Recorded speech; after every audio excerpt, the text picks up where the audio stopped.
just enjoy the process. It's like such a cliche thing that a lot of coaches tell their athletes, but it can apply to not only athletics but also your life. Just enjoy the journey and trust that God will lead you to the right place. Hey everybody, welcome back to the Reclamation Podcast. I'm excited to bring you today's conversation with college athlete now, Grace Kilroy. Grace and I met at Fellowship of Christian Athletes in her senior year of Centerville High School, and she is an elite runner who puts all the pressure on herself. In our conversation, we talk about how she deals with anxiety, specifically when she suffered injury, how she prepared, and how she learned to fall in love with the process. You're going to love to hear some of her reflections on what it means to have fun as a student athlete. I know no one ever thought we would put those words together, fun and student athlete. So be sure to check out this conversation. If you're a type A personality who doesn't know what to do when plans go astray, you need to listen to this conversation with Grace. Also, if you're enjoying this series on anxiety, please take some time to pop over to restorationcenterville.org. Listen to the sermons that we're doing there each week, new sermon on anxiety. It has been such a thought-provoking conversation and dialogue with the church family. So restorationcenterville.org, or as always on the Restoration Centerville app. Without any further ado, here's my conversation with Grace.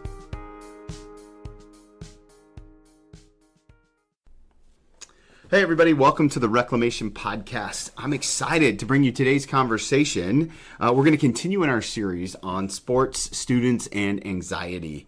And today, one of my favorite students who recently graduated from Centerville High School, Grace, is with us today. Grace, how the heck are you? I'm doing really well. How are you? I'm good. Grace, why don't you kind of give everybody your history at Centerville and kind of with sports and we'll kind of use that as a jumping off point. Okay, so I started running at Centerville in 7th grade with cross country. My mom got me into the sport, and I really enjoyed it. I did track that year as well, and I've run ever since. And have you always done long distance running? I have, yeah. I started off in cross country, and for middle school distance is 2 miles, and in high school, it jumped to the 5K, but I've really never raced anything shorter than a mile and been decent at it. And you've done some other sports along the way as well. Yeah, I used to dance. I danced for 7 years. With the co-eds here in Centerville? No. I just did independently at studios. Got it. And I really enjoyed that, but it got to the point where it was really expensive for what I wanted to do, and my parents, they work really hard, but at the same time, it wasn't necessarily like in the budget for me, for them to spend like thousands of dollars for me to dance. Right. And when my mom got me into running, and I kind of took it on myself, and I really started to enjoy it, I decided to stop doing that. And yeah. And so, because I want to give everyone the full picture of where you've been and where you're going, what's in store for you next year? Well, I will be running cross-country and track at Eastern Kentucky University. I will also be studying dietetics there. What? What is dietetics? Yeah, dietetics is basically the study of nutrition, and what my goal job is working with college athletes and helping them create meal plans to help them to perform at an optimal level. Now, you were telling me before we started recording that you even have a food Instagram account. I do have a food Instagram account. What's the handle so everybody can follow it? It's called Goodies by Grace.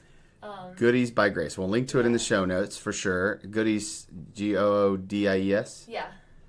Goodies by Grace. Yeah. Now, why don't you tell everybody how you and I met? Okay.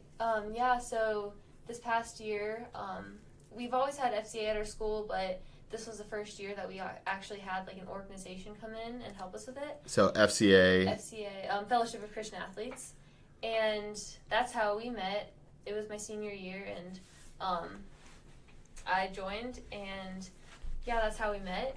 Tremendous leader in the program, did phenomenal things. So tell me, how would you describe your relationship with God? Since we know that you're a Christian, you're walking with the Lord, what does that look like for you? I would say my relationship with God, it's definitely, like, I talk to him a lot, through prayer probably, and it's just mainly asking him for, like, strength and guidance, because especially this past year I've had a little bit of a rough year with injuries and school and stuff, so it's just mainly, like, me talking to him and asking him to guide me through the situation that I'm in, and asking him for help, because I've definitely needed it, and I think he has provided. I've definitely got some guidance, met some people in the past year that have really guided me, and yeah, he's definitely provided for me. Okay, so lots there to unpack. Let's dive into it a little bit if I can. Okay. When you say rough year, what was rough about it? Well, during my junior track season, I had a really bad stress reaction in my foot, but I've always wanted to run in college, and junior year is, like, the most important recruiting year, so I had to run through it. How old were you when you knew that your junior year was the most important year of your recruiting time frame? I've probably known that since my freshman year, when I really got serious about running. Everyone always said junior year is it. So you're in your junior year, and what happens? Well, it was actually on Thanksgiving Day. I was doing, like, a stride in my cul-de-sac, and I kind of felt something weird in my foot, and I had one more race. I raced, and then it really started to hurt. I found out it was a stress reaction, which is not quite a stress fracture, but it's almost a stress fracture. So I took the winter off, but then when I came back, it was still bothering me, and just the entire track season was so rough because I knew I needed to race. And what happened was I would train through the week, race on Friday, and then Saturday, Sunday I wouldn't run, and I would pretty much limp that entire weekend, and my foot would just hurt so badly. But then eventually, like, I ran okay times that season and did get recruited by colleges, and then over the summer I let it heal, got back to running, and then during my second race, the cross-country season, I fractured my hip. Of your senior year? Of my senior year. Right. Yes. And luckily I had done all of my recruiting visits, and I had an idea. It was between two schools, Baylor University and Eastern Kentucky, but both, like, financially and the distance, it worked out with Eastern Kentucky. And the day after I fractured my hip, actually, I contacted a coach and told him I was interested.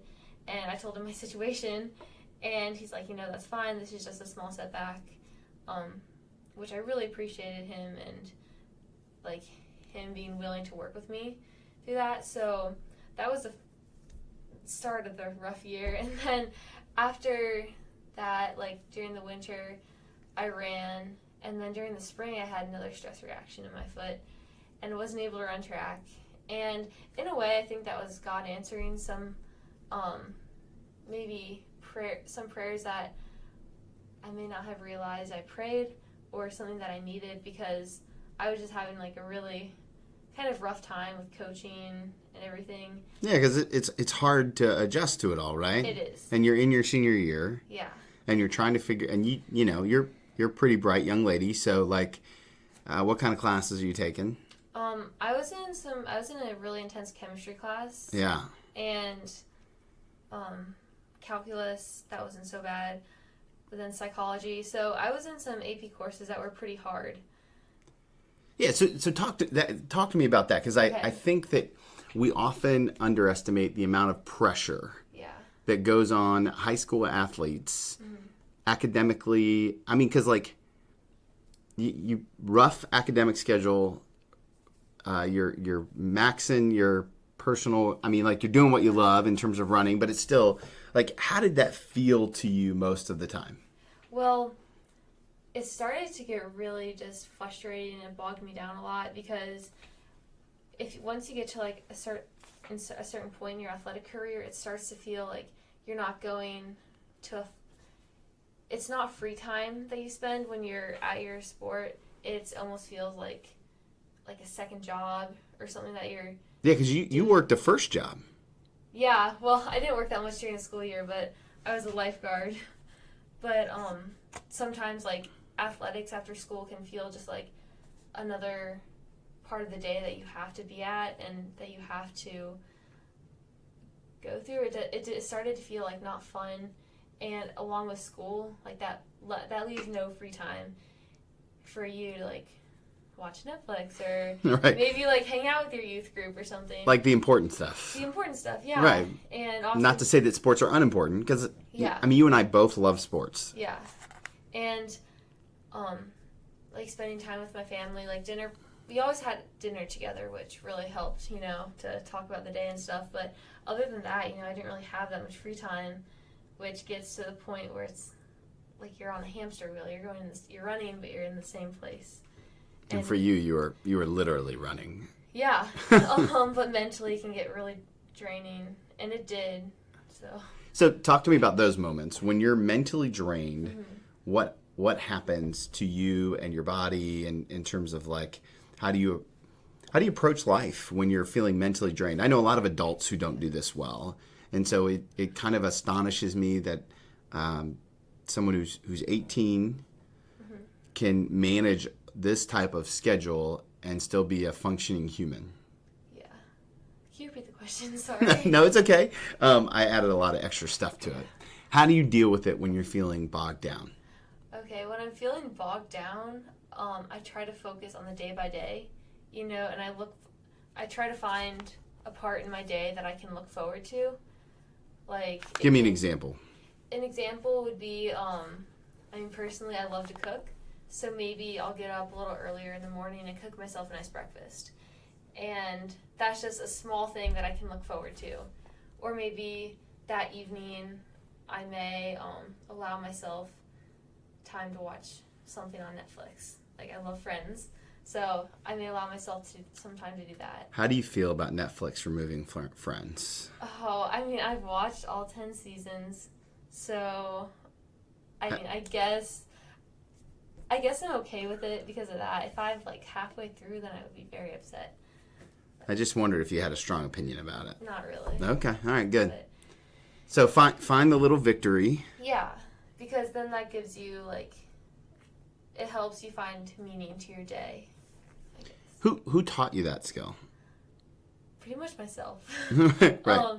Yeah, I started to realize that I may not have a lot to look forward to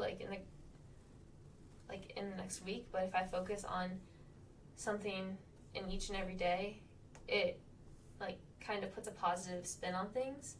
And I think the reason why I found that was because I was injured a lot in high school, and it was so frustrating not being able to run, having to be in the pool for hours on end every week. Yeah, you told me that at one point in time you were doing a zero gravity trainer. I was running on an Ultra G treadmill, which took weight off, but you're not with your friends, and you don't have the social aspect of it, which not having the social aspect of a sport it's so draining, because obviously it's challenging physically, but having people along with you to do it and to go through it with you, it makes it so much easier. Yeah. But not having that makes it so mentally draining, and I would be mentally just exhausted every day. But knowing that I had these little tiny things to look forward to helped me get through those injuries. So I think that's how I found that.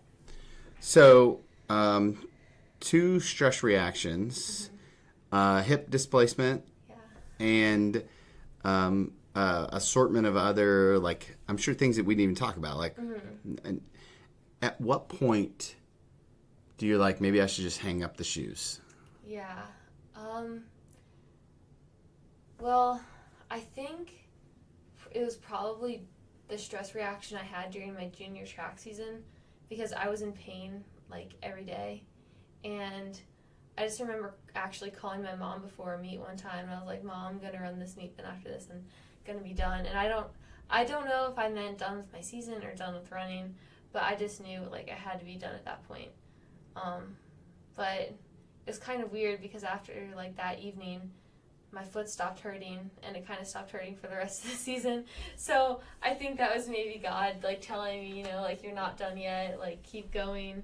And I had a pretty good season, time-wise, but not necessarily health-wise with my bones, but Hey, so where does the pressure to run come from for you? I mean, obviously you're a type A personality. yeah. You like, I mean, I think I can say this. You like to be in control. Mm-hmm. Yeah. I mean, that's not going too far, right? No, it's not. I would say it's 100% intrinsically motivated by myself. I've always known I wanted to run in college. I remember vividly when I was in 7th grade, we were at the 7th grade state meet, which for us felt like such a big deal. Sure. Looking back on it now, it doesn't feel as much. Yeah, and I ran a time that I thought was like amazing, and Do you remember the time? It was like 12 minutes and 42 seconds, I think. In 2 miles? For 2 miles, and it was on like a really muddy and hilly course. That's blazing fast, just so you know. For all of us recreational runners or plotters out here, that's super fast. But I was like ecstatic with that time, and like now I could run like 4 miles or 6 miles at that pace. But as a 7th grader, did you win? I got like I think I got 17th place. I remember that. But isn't it funny what you remember? It is, yeah. Like, do you remember almost the time for every race that you've ever run? No, but the big races. The big races, yeah. And so after that, I knew I wanted to run in college, and then that's like when I kind of started buckling down and started doing like extra stuff on my own, like core and weights and plyometrics. And yeah, I put all the pressure on myself to do that because I knew I had a goal that I wanted to achieve, and I wasn't gonna give up easy. Yeah, where does that come from? Where does that goal, that wanting goal, is that just, do you think that's it? And you have a lot of experience with not just yourself, but with your teammates. What separates somebody who's like, I'm going to do plyo versus to get faster, stronger, versus someone who's like, I'm just going to practice? Yeah. Well, I think for me, like, doing those things, it gave me, like, I guess, a reason to, oh gosh, you're going to have to cut this out. Okay. It's okay. Can you repeat the question? Sure. What's the difference between somebody who's intrinsically motivated versus somebody who's just doing the minimum? Okay, for someone who's intrinsically motivated, I think they have to have a goal in mind, because without it, you don't know where you're going and you don't know what you're working towards. And I think someone who, just goes to practice and has fun with it, which there's nothing wrong at all with that, I think they may just be in it to, like, have fun, to be physically active, which is great. Which you're okay with. As a teammate who's intrinsically motivated, who's doing all the extra stuff. Oh, yeah. You're cool with that? Yeah, I am, like, 100%, I love everybody on my team. Is that just because you're a super nice person? I don't think so. I think it's because, like, I have interests outside of running, and I think I can connect with people in other ways besides through athletics, which I think... so you're saying that athletics isn't the sole part of your identity? Oh, no, not at all. So let's talk about that for a second, because I think a lot of athletes that I see, student athletes especially, all the way probably 6th, 7th grade, they begin to get anxiety around sports. Yeah. If I had to guess, I would say that that's loosely tied to identity. What's been your experience with that? Well, there was a point in time, it's probably between, like, the end of 8th grade to probably through, like, midway junior year, where I was just, like, 100%, like, running is who I am. Like, if I don't have running, like, I'm nothing. Like, I'm not worth anything without it. Like, people know me at school as the runner. If I didn't run, I don't think people would, like, care about me or know who I am. And that kind of, it gets into, like, a vicious cycle of just, like, having to do something. Like, having to do that thing that you're identified by and not, like, being able to enjoy it. But I think that after I fractured my hip my senior year, I was forced to take a break. Like, I couldn't walk, I couldn't do anything. I think that helped me kind of reshape and refocus Let's talk about that, because Identity? I think that there are Okay. adults right now listening to this podcast who are stuck in their identity. They're stuck in their work identity, their identity as parents. I think that's part of the reason why we put so much pressure on our kids, right? Because their identity is our identity, and if our kid isn't good at something, then we're horrible parents, and Yeah. et cetera, et cetera. How did you reshape your identity in what could have been considered one of the most difficult seasons of your life? I think I reshaped my identity by just becoming, first and foremost, probably a better teammate, because I still had to be there for my team, but I still had to, I was a captain, so I had to find a way to make my team better, but I couldn't help my team be better through my athletic ability because I couldn't run, so I had to help my team become better through my leadership. And I think that taught me, how to be a better friend, how to listen better, how to help people in a way that they need most, I would say. And not having the athletic side to worry about helped me to put more focus into my teammates and their individual needs. So I really want to repeat back to you what you just said, because I think it's an absolute truth bomb. Okay. Right? What you said was becoming a better teammate and caring more about others than you cared about yourself completely changed your identity. I think so, yeah. That's incredible. I mean, in so many ways, it feels like a super practical step. If you want to care less about who you are, care more about who others are. Yeah. Yeah. I definitely agree with that. I can think of, I won't name their names just for privacy, but a few of my friends, I noticed that cross country season, their talent skyrocketed. And I'm not saying that was because of me, not at all, but I noticed it. I think I noticed it more than I would have if I was competing. I noticed how much they improved. I noticed how hard they were working.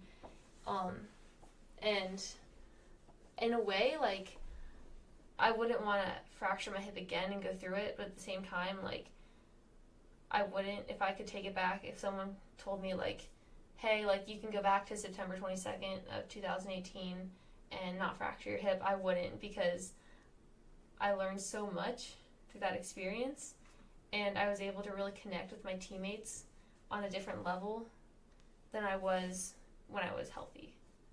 That's very wise. That's very wise. And I think it's a truth for a lot of adults out there, that if we spent more time focusing on others, then we would care less about who we are. Yeah. It's a beautifully kind of lived out example. How did you come to that conclusion? I came to that conclusion because honestly, I was mentally in a better place during and after my injury. And How did you get there? I got there because when I was forced to take 6 weeks off of all physical activity, it was almost a hard reset. Is that when you binge watched all 10 seasons of Friends? Oh no, I did that my freshman year. Oh, long ago. Yeah. Long It ago. was during the summertime, so it didn't take away from schoolwork. I think it was a hard reset, and having that allowed me to become more in check with my own emotions. And I think I wouldn't say I was emotionally unstable before. You were a teenager. The definition of a teenager is emotionally unstable. Yeah. Grace, you don't have to be perfect. Okay. But after that happened, I think I was just more relaxed, and if I didn't get in a core workout 5 times a week, I was okay with that, because I was it's fine, my identity isn't running. And even though I had a college scholarship to stay healthy for and uphold for this upcoming year, I was still not as worried about everything, because I knew that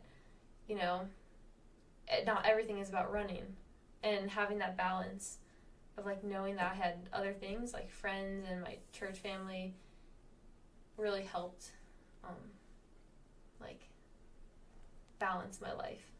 I don't know if that answered the question you asked. Yeah, no, it did. It did. It was so good. Because I think what you're talking about there is coping mechanisms. Yeah. Like in the midst of what was a rough season, you said you emotionally reset yourself. Yeah. Was if someone is listening and they're in that same dark place, they're unsure about what's next. Maybe they're an adult, maybe they're a student, maybe they have a student or a child, who's in a dark place. How would you tell them to coach that student or that child to the reset? I would say is what a lot of people told me, especially my mom and my dad. They said, for the past however many, 6 years, you have worked nonstop. You've worked so hard, and you've worked a little too hard, which is why this happened. And right now, you have the opportunity to completely have a mental reset. And this may be the only opportunity you get. You're committed to running college, you're going to have your work cut out for you for the next 4 years of your life. But right now, at this moment, you have the opportunity to, change your mindset, heal your body, both mentally, physically, and spiritually, and just completely restart. And my coach even told me that, and he's like, you have this opportunity to become a better teammate, and grow as a person in other ways besides through athletics. So I took that to heart because I had never had a break, and I knew that this was my opportunity to improve myself in the ways I hadn't been able to before. So one of the things that I'm hearing is that you've consistently surrounded yourself with good mentors. You're obviously we spoke about it before we started recording. Your mom is a tremendous athlete. Your parents love and support you dearly. Coaches. How important do you think community is to this whole identity, sports, anxiety thing? Oh gosh, community is so important because they're the ones who are lifting you up. In some situations, they're the ones tearing you down. And that's why you want to surround yourself with good people, because those are the ones who are going to guide you in the right direction. When I was, in the times when I've been injured, I know the people who are most important and who have supported me are the people who said, this is okay. It's just one small step in your entire journey. You'll get through it. And just those people who have guided me through it, my parents, my coaches, probably a lot of people at my church. And where do you go to church at? I go to Epiphany Lutheran. Epiphany Lutheran, right? And Yeah. they're doing great things for the gospel over there. Oh yeah, I love it. I've been there since I was born. What role do you think faith has played in your coping mechanisms and identity and your dealing with anxiety? I think faith has I can't even put into words how much it's helped me, and just given me a safe spot almost where I can go and just maybe not even think about running. When I'm at church, I'm at church. I'm not at cross-country practice. I'm surrounded by a church community who cares about me because I'm a child of God. They don't, I'm sure they think it's cool that I run, they think it's cool that I'm in sports, but it's not my sole identity. Right. And they know that, I'm a child of God, and that's all I care about. Which I think it's great having that community, because I think that kind of may have set me apart from some other people on my team. I'm not sure people's religious backgrounds on my team. We don't really talk about it, but I just know having this community that wasn't my friends from cross country or my friends from school, it allowed me to have a break from the constant I guess grind. Pressure. Grind, Grind, I want to say, of sports and school. So I'm sure that over the years in all of your running, you've seen runners maybe that went to Centerville or didn't have those freak out moments. Could you describe what that looks like from an outsider's perspective? Because there's probably somebody who's listening who's never really done sport at the intensity of which you sport. What's it look like when one of your fellow athletes loses it? Like, without using any names or anything, can you give us an example of what that looks like either before or after a race or with a parent? Or what's it look like from a student's perspective when another student basically falls apart? I mean, I guess I haven't seen like that happen that many times. I've known some people who I've had like close relationships with who have gone through really like long and rigorous struggles. Yeah. But I think it's kind of scary seeing that, because it, especially like when it's because of a sport, it kind of shows how that one sport can tear someone apart. And it's scary, honestly, not only like for that person, but for the entire like community. What's it look like? It looks like sometimes this girl's crying. Right. Sometimes this girl's like just being so depressed, or maybe not eating, like as bad as that is. No, I mean it's a real thing, right? It's a real thing, and like I'm lucky I've never struggled with that side of things, but it's pretty scary to see like people not even sometimes vocalizing it, but just knowing that they're going through something and not being able to help them. Yeah, and you, I mean, I'm see it in the locker room, right, or whatever the cross country equivalent to that is you know when somebody on your team or somebody you're competing against on a regular basis, because you get to know competitors pretty well. You know when they're not right. Yeah. What would you say to the parents out there who have a student athlete who are dealing with anxiety? What are the signs of somebody who doesn't look right? Obviously, maybe losing weight, or like drastic weight. I would say like a little bit at first, and then is what happens with like eating disorders. They'll lose a little bit of weight at first, like nothing bad, but then their performance might improve, and then it gets to the extreme where they're like, if my performance is improving because I'm losing weight, like I just want to keep losing weight because it'll make me better. So that's obviously a clear warning sign, but I think one of the most like clear-cut warning signs is just like them distancing themselves from you, because I know like when I was just so stressed out with sports, sometimes I just wouldn't want to talk to people. I would be so irritable towards my parents, and I know they're going to listen to this podcast, so I'm going to apologize to them right now for those times. I just think distancing yourselves, like your child's like being really irritable towards you, and maybe they start to perform worse in school. I think those are definitely like warning signs.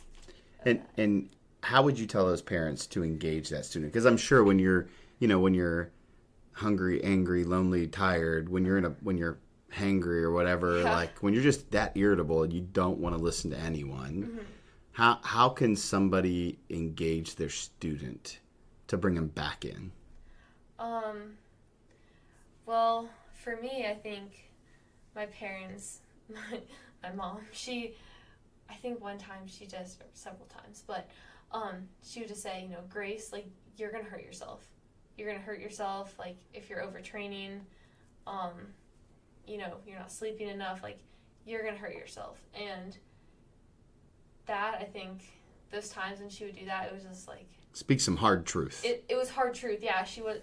And nobody can see your body posture, but the way that you just imitated your mom saying those things was with some authority. Yeah. Right? Like your mom came into the room and was like, Grace, you're going to hurt yourself. Yeah, so I think it was some of that tough love that helped me the most. I would say, like, obviously, like, gentle encouragement for your child is, like, also helpful, but I think also sometimes tough love is kind of the way you need to, maybe not need, if your child it all depends on your child. Of course, right, But of course. that's how it worked best for me, was through the tough love. All right, because someone like you're never going to have to be told to do the work.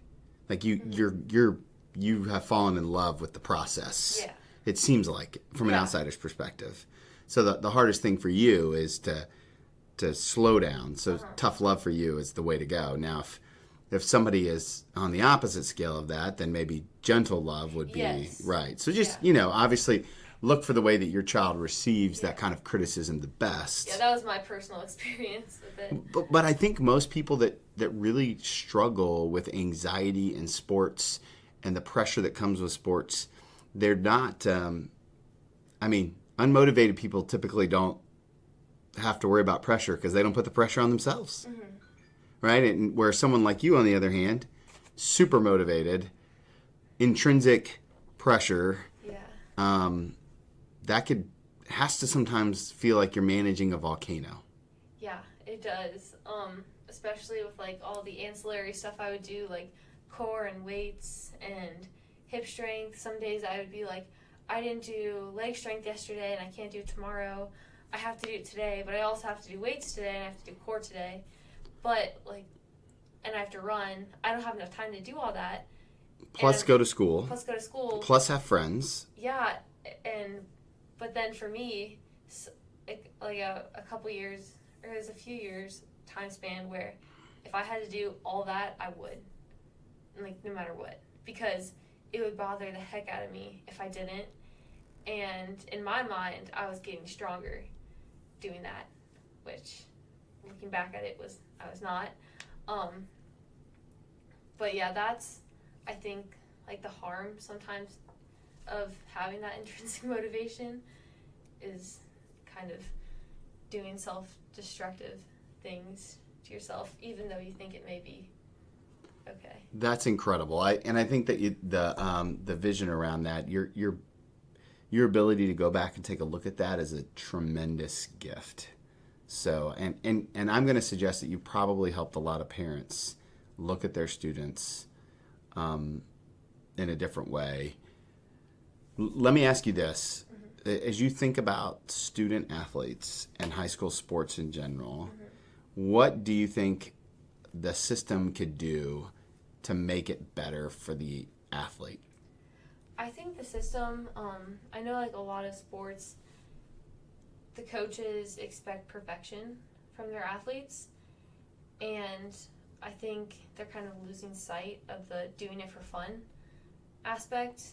I think the kids who are going to, who want to play in college, who want to, be on varsity, they're gonna make sure they do the work to improve themselves, but the kids who are just there to have fun, like there's nothing wrong with that. And they should be given an opportunity to have a sport where they can go to and have fun, and not be worked until they're dead tired and don't want to come back. I think. Do you think that part of that struggle is because of where we are? I mean, I love Centerville. Yeah. I love the city. I love the school. Mm-hmm. But do you think that the pressure of being a big competitive school has a lot to do with that? I think so, because at Centerville, like, if you're not at the top of your game, you're not going to be on varsity. Right. And I think it's just a constant fight between people, like not like physical or anything, but just like everyone trying to be better than their competitors, better than their teammates. So I think that being in this community kind of like blindsides people into thinking that, they need to be the best. If you're not the best, then you're the worst. Exactly. Or not necessarily the worst, but if you're not the best, then like you're over there, you're in a separate group, like you're irrelevant. Yeah, exactly. Which that can be a scary thought. It can, because that does take away the fun aspect of sports. So that's a powerful thing. I think what I hear you saying is that it's imperative for parents and coaches and really the system to support the idea it's okay to just do sports. Yeah. And chill. Yeah. I love it. your next season will be your first college season. It will. How are you feeling about that? I am really excited. What are you most excited about? I think I am most excited for the change, honestly, and to meet my new teammates. Eastern Kentucky, they do a lot of foreign recruitment, so like half my team is from Europe and other countries, which I think is going to be awesome because I don't think I would get that experience anywhere else. Yeah. So I'm just really excited for the change in both teams, but also just complete atmospheres in general. Like, I won't be living with my parents. I'll be in a dorm room, you know, washing my own laundry, you know, and I'll be the primary, like, manager of your manager schedule. of myself. Right. Yeah, so I'm excited for that challenge, I think. What's the scariest part of your next season? I think the scariest part is honestly like balancing athletics and schoolwork because with the major I'm doing is really science heavy, and it's not like science isn't my strongest subject, but I've wanted to be a dietitian since middle school, and I know it's something that I'm passionate about, but I know it's going to be a challenge academically, and balancing out with athletics I know is going to be hard, but I'm prepared. So, Well, if anyone's prepared, I know it's you. thank you. What are you doing about the pressure going into next year? How are you coping with it already? You know, it's really early, but I don't feel any pressure right now. I think that's because it's a blank slate, and I'm just gonna kind of let my coaches guide me, and I'm gonna completely trust what they have me do, like workout wise. So right now I don't really feel any pressure, which I haven't felt this way in years, which is weird because I feel like college racing is more important than high school racing, but I think I have a much healthier mindset. Yeah, I love the fact that it feels like your healthier mindset is compounding on itself. Yeah. Like the more time that you spend in it, the easier it'll be to stay in it. Yeah. That's good. That's good. So one of the questions I love to ask all of our guests is, if you could go back and give young Grace, let's say 7th grade Grace, running her first middle school race, if you could look that athlete in the eye and say one piece of advice, what would it be? I would say just have fun with it and don't be so wrapped up in the results. Because I think middle school, 7th and 8th grade, and even freshman year, like, I had a great time. And I thoroughly enjoyed running with my teammates. I loved, and I still do, but I thoroughly enjoyed going to practice every single day and just running. I remember middle school cross country, like, I would come home, like, my face beat red and with a smile on my face. But after a few years, like, that started to become more of frustration if a workout didn't go well or something. So I think I would tell 7th grade Grace, you know, just have fun with it and don't be so wrapped up in the results, because the results will come, but you just need to have a healthy mindset and do your best with what you have. That's awesome. I think that's, you know what, actually I think there's probably a lot of adults that just need to have more fun and just chill out a little bit. Yeah. Chill out a little bit. Good. So I do want to ask you about the Goodies by Grace Instagram account. Tell me about it. What's on it? Okay, so it's a few recipes that I've created myself. What's your favorite recipe? Because I love to eat. I don't know if you know that or Okay, not. so I created this recipe. They're healthy blondies, and they're so good. And I made the recipe myself, which I'm so proud of. A healthy blondie feels like a oxymoron to me, so you have to tell me what's in it. Okay. You don't have to give away any proprietary secrets. Well, it's made with, I mean, the recipe's on my page, but it's made with, like, whole wheat pastry flour, and no refined sugar, so it's, like, coconut sugar and maple syrup is what it's sweetened with, and, like, the fat is from, I believe, a nut butter of your choice. So that's my favorite recipe, but other things that are on there are just, like, pictures of what I eat. It's not everything I eat, but it's the meals that I make that look photogenic enough to go on my account. So, yeah, that's what I post, and Yeah, so You love it? I love it. It's how I founded it, I guess, it was my first cross-country meet where I couldn't run because of my hip, and I was showing some of my friends, like I had an album in my phone of just pictures of my food because I enjoyed to take pictures of my food, and a few of my friends were like, you should make a food Instagram, and I was like, oh, I don't know. I was like, well, I have the time now, like I can't run, so that's how I started it. Yeah. That's awesome. I love it. So everybody, stop what you're doing right now. You can pause the podcast or you can open up another browser and go follow Goodies by Grace on Instagram. Give her some love. Thank her for being on the podcast. Grace, thank you so much for sharing and for being a part of our community. And it's been an honor to watch you mature in your faith and in your athleticism. And we can't wait to follow you in college and see what God does. Well, thank you for having me. I really appreciate it. You're welcome. Any final thoughts? Just enjoy the process. It's like such a cliche thing that a lot of coaches tell their athletes, but it can apply to not only athletics but also your life. Just enjoy the journey and trust that God will lead you to the right place. Amen. Amen. Well, I look forward to following up with you. Maybe your senior year of college? Maybe. All right, let's do it. I'll talk to you real soon. Okay. Hey everybody, thank you so much for taking the time to listen to this insightful conversation with Grace. I hope that you heard in her story so much about what it means to fall in love with the process and have fun in the process. Her compounding view of mental health and what it looks like to be a student athlete.